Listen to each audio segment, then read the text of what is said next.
دیکھیے انسان کو چاہیے کہ وہ اس کے پاس وہ یہ سمجھے کہ میرے پاس وقت بالکل بھی نہیں. ایک عالم کے پاس کچھ لوگ پہنچے اور کہنے لگے کہ آپ ایسا کیوں نہیں کرتے کہ ہمارے ساتھ کچھ بیٹھا کریں, کچھ گپ شپ کیا کریں, کوئی بات چیت ہو. ان عالم نے کہا کہ دیکھیے اس وقت تو میں 4 کاموں میں مشغول ہوں, 4 کاموں سے جب میں فراغت پا جاؤں گا تو پھر میں دیکھوں گا کہ آپ کے ساتھ گپ شپ کا مجھے کتنا ٹائم ملتا ہے. پہلا کام تو دیکھیے مجھے یہ درپیش ہے کہ ازل سے علم خدا میں یہ چیز ہے کہ فلاں شخص جنتی ہے, فلاں شخص دوزخی ہے. اب مجھے یہ فکر کھائے چلی جا رہی ہے کہ پتہ نہیں میرے متعلق کاتب تقدیر نے کیا چیز لکھی. دوسری چیز مجھے فکر یہ کھائی جا رہی ہے کہ جب بچہ ماں کے پیٹ میں آتا ہے تو فرشتہ اس کے متعلق یہ کہتا ہے کہ پروردگارہ اس کو میں سعید لکھوں یا بدبخت. پتہ نہیں میرے متعلق پروردگار نے کیا ارشاد فرمایا ہے. تیسری چیز یہ ہے کہ جس وقت قبض روح ہوتی ہے اور فرشتہ قبض روح آ کر کرتا ہے تو اس وقت پروردگار سے مخاطب ہو کر کہتا ہے کہ پروردگار اس کی روح کو میں وادی السلام میں رکھوں یا وادی برہوت میں, پتہ نہیں میرے متعلق کیا کہا گیا ہے. اور چوتھی چیز قیامت کی, میں اس فکر کے اندر ابھی مبتلا ہوں, اس کے اوپر ہماری بڑی تفصیل سے گفتگو آئے گی جب ہم قیامت کے موضوع پر گفتگو اسٹارٹ ہوگی. میدان قیامت کا پورا ایک منظر ہوگا آپ کے سامنے, وہ ہم پیش کریں گے مرحلے وار. اس وقت ایک چیز آئے گی, اس وقت ایک بہت ہی بڑا ایک ایسی چیز ہے کہ جس آیت نے عرفا کے دل ٹکڑے ٹکڑے کر دیے. وَامْتَازُوا الْيَوْمَ أَيُّهَا الْمُجْرِمُونَ, اے گناہگاروں نیکوکاروں کی صفوں سے الگ ہو جاؤ.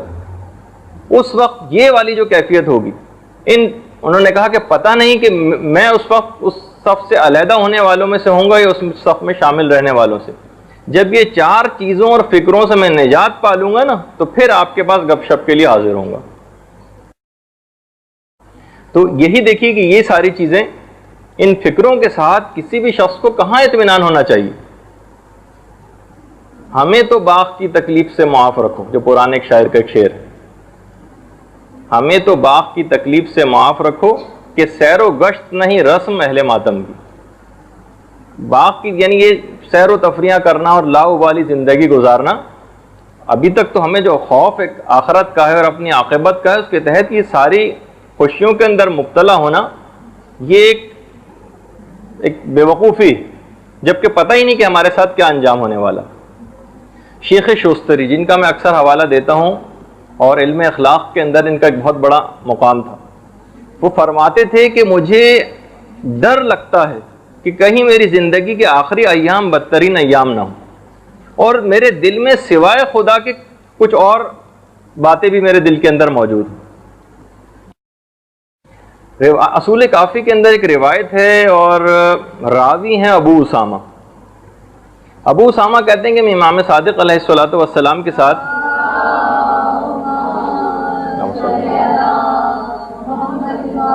سفر پہ تھا, تو امام نے مجھ سے کہا ابو اسامہ کیا تمہارے پاس قرآن ہے؟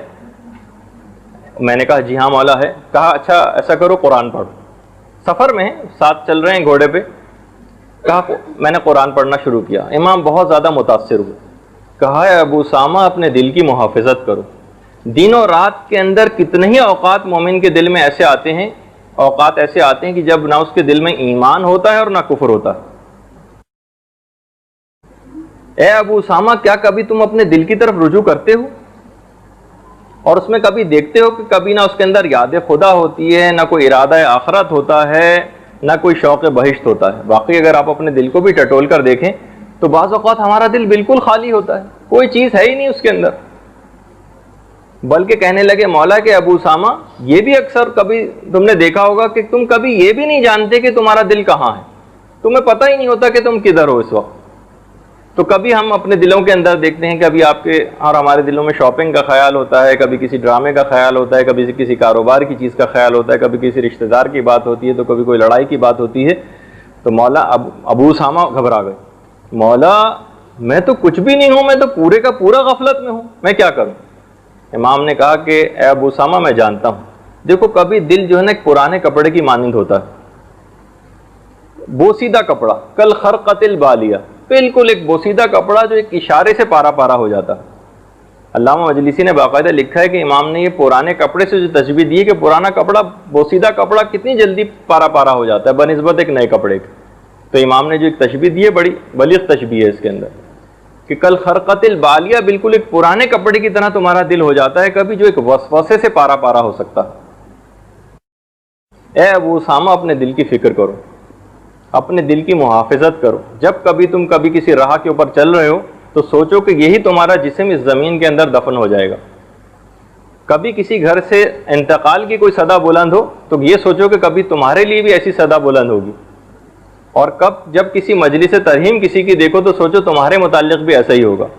جب کسی جگہ تم کہیں سے گزرو، کہیں کوئی فاتحہ خوانی کا اعلان سنو تو اس کے اندر بھی تم دیکھو گے کہ ایک دن ایسا آئے گا کہ تمہارے لیے بھی اسی قسم کا اعلان کیا جا رہا ہوگا.